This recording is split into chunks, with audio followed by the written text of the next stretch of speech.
Okay, hi everyone. Part two. This one is 3D printing. Um, I think the most important thing to talk about in this episode, I think, is the logistics of using 3D printing for prop making. So this project is to demonstrate how 3D printing can be used effectively and where it should be used, I think. So in the last episode, I cut up the model and in this episode, this is all of the parts being printed, or almost all the parts. Some parts were printed, but the footage was like corrupted and lost, which is really annoying. So here you can see some of the back parts, quite organic shape, being produced at the moment. I think this is round the neck. Yeah, this is one of the neck pieces, two of the neck pieces. Sorry. As this model is like symmetric, a lot of it, the model parts were sliced up, and then you just copy over the file, mirror it, so then you have exact copies. And because it was female and male parts, but I was adding in pins separately, I was able to slot in pins into holes, and then they would have fit quite nicely because it was exactly symmetric. I think each part took around, I'd probably say 9 hours to print each time. I was working at the lowest quality, which is 0.4 millimeters, because I knew that I'd be filling and sanding, so it wasn't essential that I got it as fine as possible. This did save on a lot of material. The material used is PLA, which is polylactic acid based plastic, which is environmentally friendly. It's safe to use. It's biodegradable, so you don't have to wear a mask or have any kind of fumigation in the room of any kind, which was really good because I was doing this back at my parents' house, which is as you can see, I'm just in the dining room with my printer set up on the table. I think the printing, I mean, I was usually doing like 1 or 2 prints a day, coming in, setting up the printer and getting everything ready, which it did take a lot of time to get sorted, just because I was wanting to get as accurate prints as possible. So yeah, 9-hour prints on average. There's a few stops and starts, as you can see on this one. There's warping on the bed, basically because of the time of year it was being printed. You couldn't I couldn't control the temperature of the room, which is something that I've found here more than printing back in my own space, because that I can kind of control the temperature of the room a lot better when it's like an open plan dining room. Any breezes coming in can quite drastically alter the shape, which does cause some warping, as you can see on the bottom. Luckily, this was just support, so that wasn't too bad. But like round corners and things where it just like to lift up, it did become an issue in some parts, getting to a point where I'd be 7, 8 hours into a print almost finished, and the print warp would be so severe that it either wouldn't have fit together if finished, or it pulled itself off the bed completely, which was really annoying. But I kind of had to just take a few days off and wait for the temperature rise a little bit, which it did, thankfully. So I was able to keep working and pushing through, and came out with all these printed parts, which I was really happy with in the end.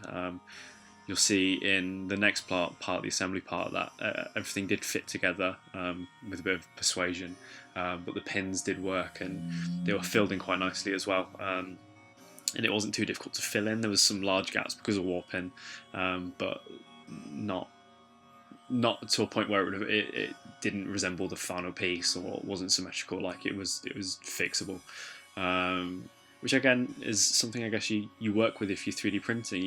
Yes, you can create these very accurate parts, but external features like weather or airflow or sun temperature change can affect all of this, which is the positive and negative down, of using this technique. The positives, I guess, of using the technique itself would be that you do get, in ideal situations, accurate prints to potentially 1/10 of a millimeter, which is really, really helpful, especially on much smaller props.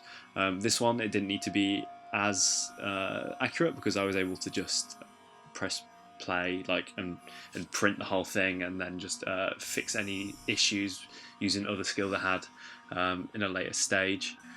Also, I guess the time, I could have left a lot of these on in the evening, and then gone to bed, which I did with some of the later prints when the bigger ones, and then woken up in the morning and they would have been finished. The faceplate itself actually took 22 hours to print in total because of how big it was and I wanted a single piece. So I think that's where it comes into positive. It is really good for multitasking. You know, if I had other work I could have been doing at the same time, I definitely would have got on with it. And it's the passive versus active work debate, I guess. Active work is in something done with my own hands, maybe post processing or finishing, and then the passive being this, like this is work. Yeah, I've got it was being done, but it's not being actively done by me. It's being passively done because I designed it, which is where it really saved a lot of time. I guess is what I'm trying to say.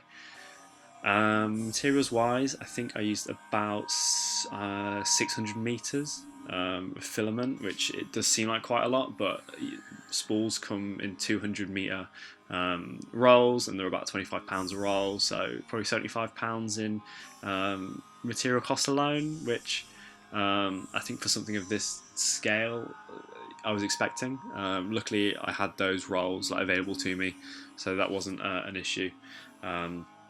So I was able to very efficiently churn this out and get this as I wanted it within the time scale I had.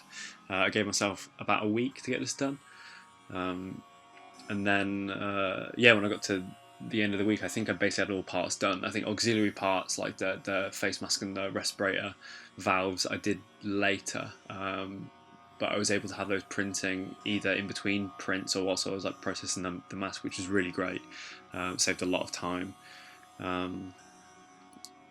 Yeah, and also just I love 3D printing. I think it's a really amazing technique, something that has excited me since I had my first printer, and I think it's something that is going to become increasingly more and more important within the design world, especially for rapid prototyping, but things like this, creating models, creating props. I think it's indispensable at this point, especially for the price point. You can get it and get into it with literally no background in it. I had no background in digital modeling at all, and then I was able to eventually get to a point of this.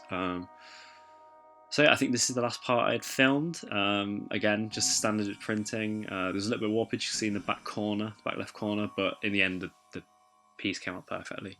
Okay, right, I'll see you in the next part. Goodbye.